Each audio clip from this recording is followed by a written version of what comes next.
Hello everyone and welcome back to Tees Valley Sport Podcast. Today I'm joined by Nigel Hornsby from Tees Valley Sports team. Nigel is our school games lead and he talks to us today about the Easter school games, the virtual school games event that's happening. We'll get a little bit of an intro to how the event's going to work, as to how schools can take part, how children can take part outside of school. So it's really, really interesting to listen to how he's planned the event out and how he's moved it on from the last year's virtual summer school games. So please do listen, please do take part, and hope you enjoy the episode. Thanks a lot. Morning, Nigel, you all right? Morning, Mark. Not too bad, mate. How are you? Yeah, good, thanks. Welcome back. Obviously, episode 2 you'll have been on now, this one so far. Yeah, it's getting a bit of a habit, this, isn't it? I know, yeah. Just for anyone that missed you on the first one, Nigel, can you just introduce yourself, mate, and your role at Tees Valley Sport, please? Yeah, they're probably the lucky ones. So yeah, I'm Nigel Hornsby, and I work with workforce development, school games, and future champions. So today's focus will be around the school games that we've got coming up. Perfect. So obviously we've got a virtual school games starting in a couple of weeks' time. Can you just give a bit of background on that, please?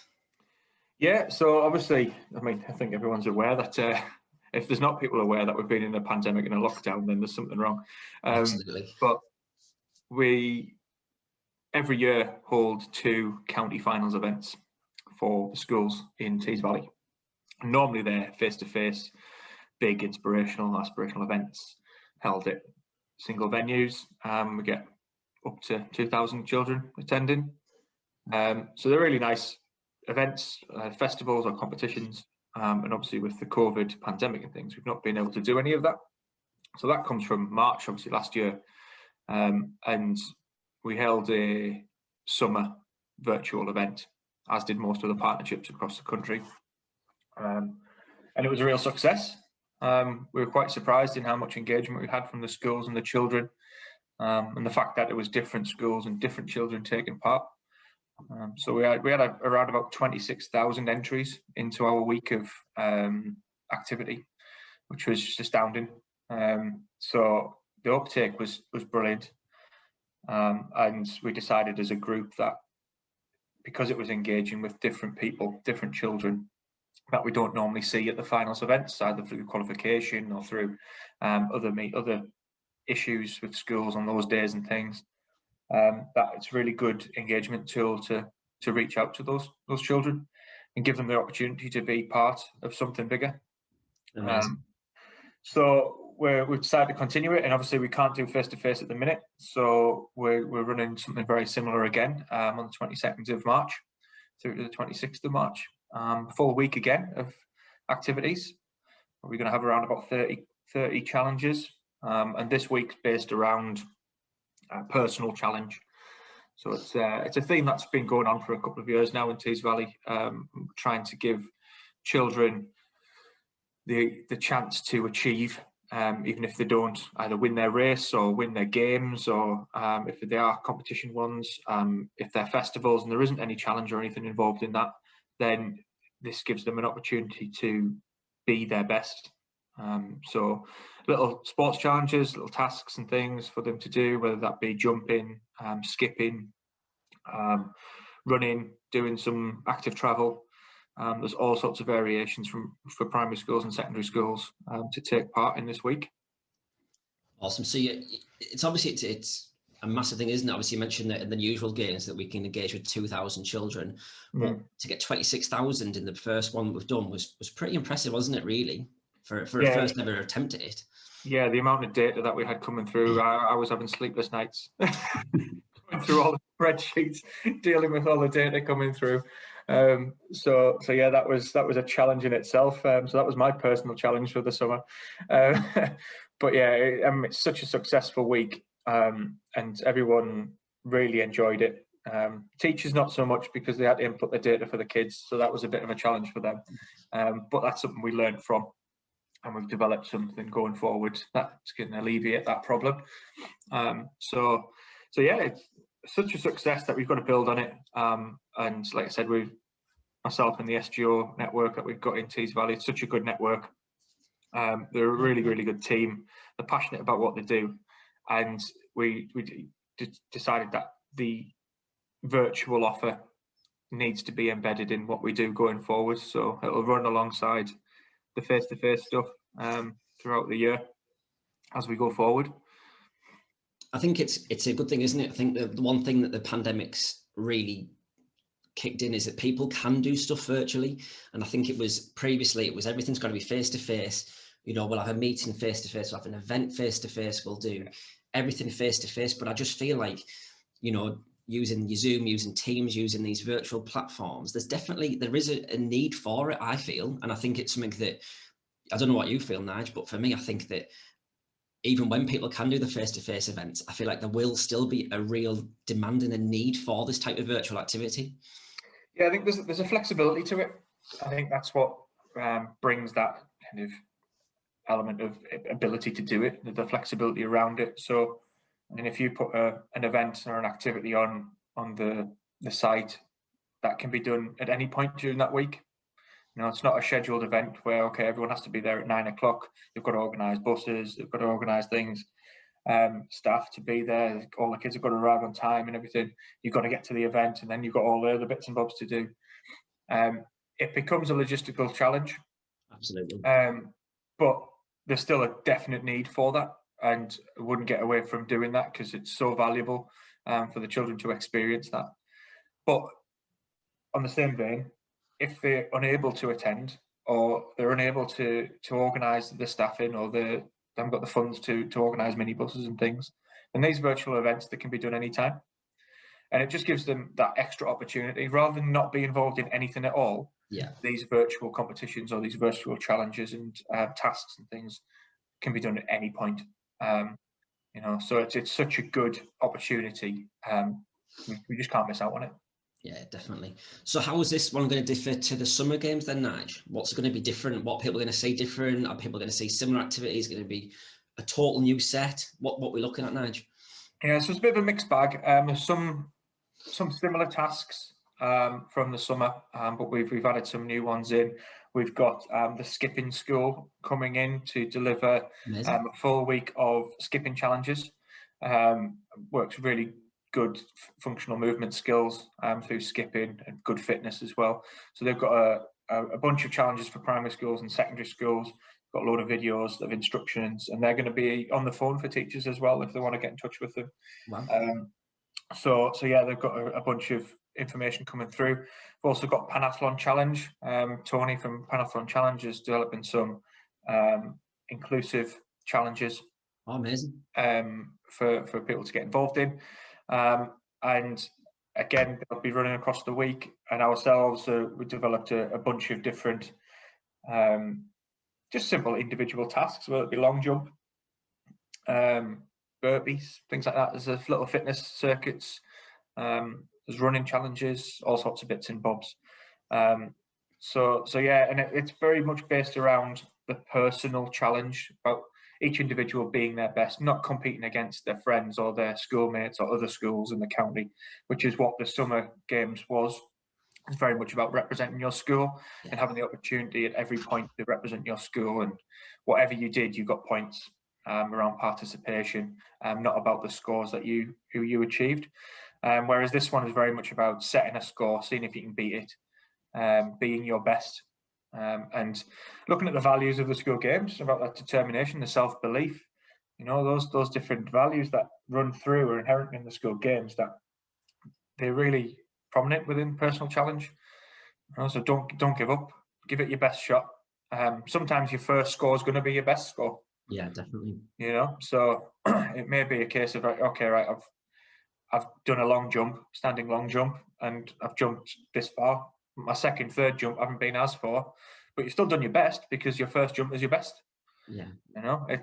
It's around about just that sense of achievement, and I think it's really crucial at the minute around it to support children's mental health and well-being at the moment. And not just children, I think teachers as well, and everyone's done such an amazing job homeschooling. The teachers at schools fighting everything and going through all the COVID things. Just think, as soon as we go back into school life, it's going to be very difficult. Yeah. And it's getting the children back into a routine, I suppose. And I would hope that a lot of the schools would really focus on the well-being of the children to begin with, rather than the education side of things, and ensure that everyone's happy, well, healthy, and getting back into that kind of mentality before focusing back on kind of right, what's everyone missed. Yeah. Because it's just going to add more pressure if the kids are going back into schools, they're going back into classrooms, and they've not had that support at home, perhaps, to do all the work, or they're not engaged in doing that virtual. Everyone learns differently. Everyone's got their own learning kind of structures and things. Some people will be quite happy to sit in front of a screen. I know I don't particularly like it. I like to have my pen and paper out. I like scribbling and scrawling and being a bit creative. And I like voicing ideas and bouncing off people and picking things off.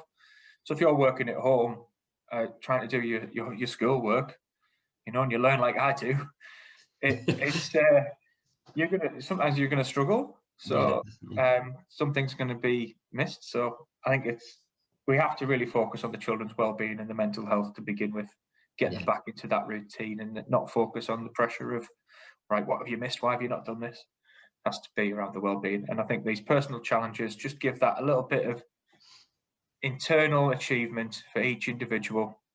They're going to do their best. They're going to try. Yeah. They've got the determination, the passion to do it. So yeah, I just think that this would come right really nicely. The last week before Easter, in that little bit of a week of physical activity, doing something a bit different. Happy days.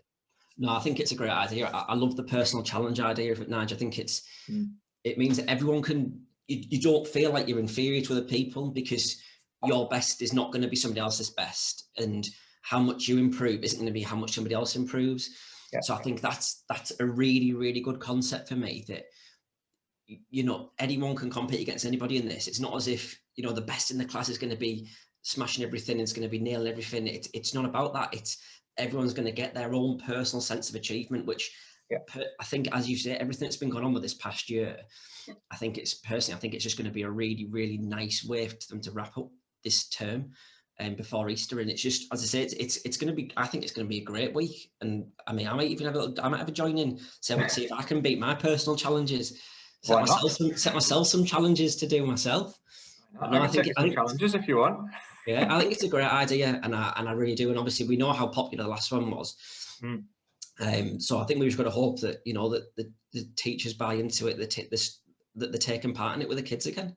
Yeah, exactly. And like I said, it's flexible. The kids can do it on their way to school. There's some active travel challenges, and there's challenges that can be done at school, at home. They're very flexible. So it doesn't have to be done at school within a PE lesson or a playtime or anything like that, or an after school. It can be done at home with the parents if they wanted to. So, and in addition, it's not all about the physical activity. We've got a competition which we're running, or two competitions really, around being a sports reporter. Wow. So there's a kind of like the cultural element, the arts and kind of theatre side of things, being able to create some sort of sports report for their challenges, or their classes challenges, or their schools challenges, how people are feeling, and being able to report that on either video or a written That's amazing. News report. So it can be in any format whatsoever. It can be long, it can be short, it can be individual, it can be the school, which is looking for children who have an interest in that kind of thing, being involved in sport from a reporting side of things, from that media side of things. Not necessarily going to be the most sportiest children, perhaps. It could be the most sportiest children, but it gives an opportunity for people to be creative and thinking outside the box a little bit, I suppose. And the other one's more of an art, kind of creating a poster about personal challenge and how that personal challenge makes people feel. Nice. So a little bit of thought to go into it. And again, it's about that internal reward, internal achievement, how it makes people feel. And it just kind of harnesses that whole well-being side of things, not just taking part, but kind of the reporting side of it as well. Yeah, I think it's really interesting you keep mentioning the mental health side of things as well. And I think that's something that I've had so many discussions. I know we've talked about it quite a lot throughout this lockdown. And I think that the fact that, there is a potential, this isn't just going to be concentrated on the physical. It's also, just giving kids a bit of a lift, isn't it? It's giving them the chance to have a bit of a mental health, that boost. I think it's so important. I really, really do. And I think it's something, especially in children, that can be really overlooked. So I think, not the fact that it's not just the physical side of things, that there is that creative element. I think that's another really, really good idea, Nigel. Yeah, definitely. And I think I don't have kids myself, but obviously coached and worked with children through hockey and things over the years for many years and stuff. And you have a theory around kind of like, kids are a bit resilient, they bounce essentially, Yeah. But I think it's very much around making sure they have the tools to recognise, if they are feeling upset, being able to talk about it. Those 5 ways to well-being are really, really important, and it doesn't matter for any age. People have to understand that it is good to talk. It is good to voice any concerns and things. So yeah, I think it's very worthwhile getting in early, particularly primary schools and things, and hopefully children can be more resilient around that fact. So. Amazing. So how can people find out and how can people take part in the games then, Nigel? Yeah, so anyone can take part. Like I said, it's very flexible. At school, at home, on your way to school, on your way to home. All those bits and bobs. Challenges are all going to be available on our website with instructional videos via YouTube. So any schools that might want to take part, there's activity cards will be posted on our website. There'll be loads of social media coming out promoting it in the 2 weeks running up to it as well. So if you miss out or you forget where to find everything, there'll be stuff bouncing around through your SGOs, into your school social media and things like that. But yeah, just visit our website, teesvalleysport.co.uk, and it'll be on that homepage, ready to click through. Like I said, lots of different challenges. Don't have to do them all. You can do 1, you can do 10, you can do 30. Your choice. It's again, we're not taking results. We're not asking for people for results. And again, back on that mental health and the well-being side of things, there's going to be a very, very short survey for each challenge around how it made you feel. That's all we want to know. Again, doesn't have to be submitted.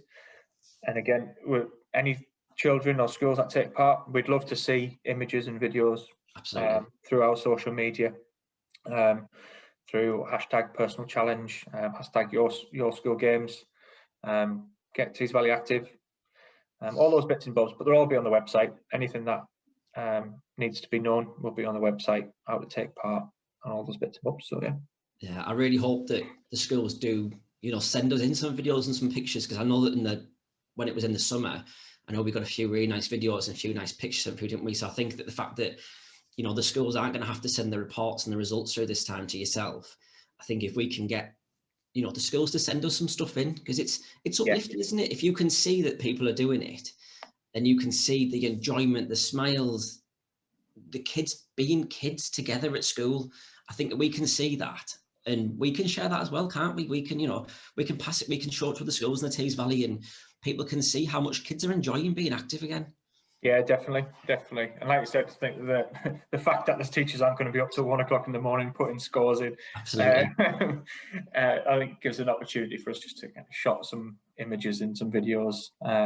Obviously, taking into account all the safeguarding policies and things with schools and ourselves. But yeah, definitely, really, really good to see how many people and different children are engaging across the Tees Valley. Yeah, 100%. So obviously, this year has been a year like absolutely no other. So this type of activity, Nigel, obviously we've talked around the mental health, physical, but what other kind of benefits it's going to have to the kids after the year they've had? Anything else you think that, how's it going to help them?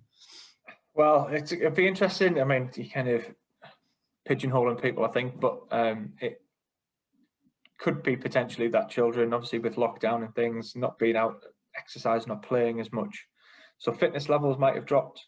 Weight might have gone up a little bit.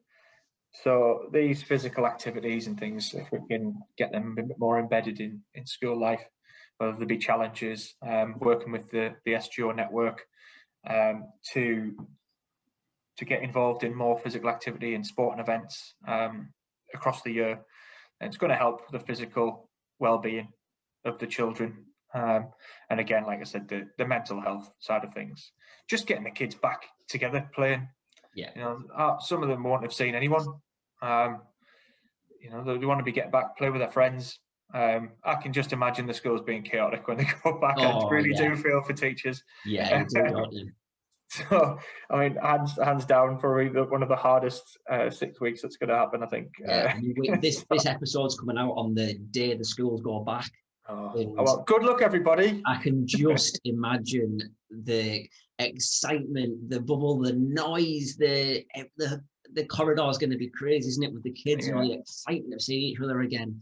I mean, it's been such a long time since kids have been at school together, and the fact that we've got a couple of weeks back, and then there we go. Yeah, it's personal challenges, guys. Enjoy. I think it's really good timing. I really, really do. Yeah. I think it's what kids need, Nige. I really do, mate. I think it couldn't have come at a better time, really, for schools, for teachers, for the kids.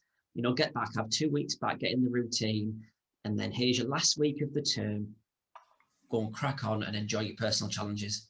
Yeah, definitely. And so if you want to get involved, follow us on social media. You'll see loads of updates coming out on social media. Visit our website. And there's no registration process. It's literally just download what you want to do and crack on. Fill in the questionnaire and send us a bit of information on social media after you've done it. But other than that, enjoy it. Try and be your best. Simple. Amazing. Well, Nige, I won't keep you longer, mate. It's been great to listen to. It's great to hear about what you've got planned. Anything else you want to just share or say, or is that everything? Have you shared everything, really? Yeah, I think the only thing that I didn't mention was the Tees Valley Dance Festival that's going alongside it as well as part of the school games. Darlington are running the dance festival, where it's around about pulling together a performance essentially over a few weeks, and that last week over the school games is about that final performance. So yeah, have a look about. Again, get in touch with the SGOs. They all have all of the information. There'll be stuff on our website as well about it. So yeah, it's lots of things going on around physical activity and mental health. So yeah, if your school isn't involved and you're watching this or you're listening to this as a parent or a child, please encourage them to get involved. If you're a teacher listening to this and your school isn't involved, why not get yourself involved? Doesn't cost. There's no cost, is there? It's free. It's free. It's something completely free. There's no charge. There's no planning. The planning's been done for you. All you need to do is get the kids outside, get the kids to enjoy the freedom and get them to be their personal best. All the challenges are so limited equipment is that you don't have to be doing a great deal. So it makes sense just to have a bash at it. Yeah, definitely. So to be blunt. Yeah, no, it's right, isn't it? It's such a good opportunity, and I know I personally, I'm sure you do, but I hope we get loads of kids taking part in it. Yeah. I just think it's, as I say, we've said it a couple of times. I think it's what they need. So it's, we just need the teachers to get the kids involved in it, don't we? Definitely. Well, what I'll do, Nige, is I'll put all these links and stuff in the show notes in the bottom, so if people are watching it on YouTube, all they have to do is just click a link. So we'll get that done as well, and we'll get it on the Spotify, the audio podcast, where again you just click the link and people can get to the relevant places, just to make things a little bit easier as well.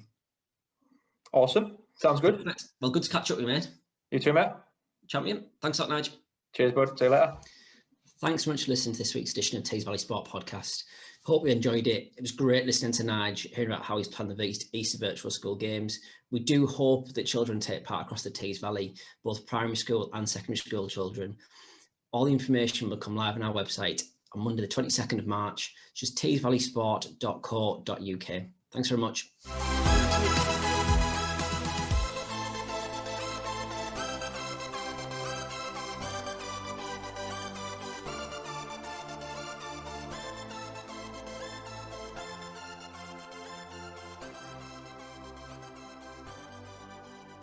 Thank you.